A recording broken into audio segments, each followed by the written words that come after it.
বিনা মেঘে বজ্রপাতের মতো ভারতের বিরুদ্ধে সরব হয়েছে পাকিস্তান। শুরুটা করেছেন পাকিস্তানের সেনাপ্রধান ফিল্ড মার্শাল আসিম মনির। এরপর তার দেখানো পথে হেঁটেছেন পাকিস্তানের সাবেক পররাষ্ট্রমন্ত্রী বিলাওয়াল ভুট্টো। সবশেষ সেই তালিকায় যুক্ত হন পাকিস্তানের প্রধানমন্ত্রী শাহবাজ শরীফ। ভারতের বিরুদ্ধে একের পর এক তোপ দাগান পাকিস্তানের সামরিক কর্মকর্তা ও রাজনৈতিক নেতারা। পাকিস্তানের কর্মকর্তাদের সঙ্গে তাল মিলিয়ে ভারতের সামরিক কর্মকর্তা ও রাজনৈতিক নেতারাও নানা বক্তব্য দিচ্ছেন। এবার ভারতের ৭৯তম স্বাধীনতা দিবস উপলক্ষে ঐতিহাসিক লালকেল্লায় দাঁড়িয়ে রীতিমতো যুদ্ধের ঘোষণা দিলেন প্রধানমন্ত্রী নরেন্দ্র মোদী। বললেন, ভারত পারমাণবিক ব্ল্যাকমেল সহ্য করবে না।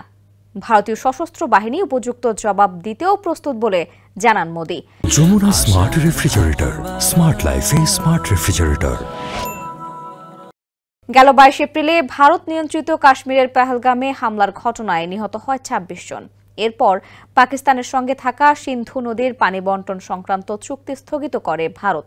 এ নিয়ে পরমাণু শক্তিধর দুই প্রতিবেশীর মধ্যে ৪ দিনের যুদ্ধ হয়।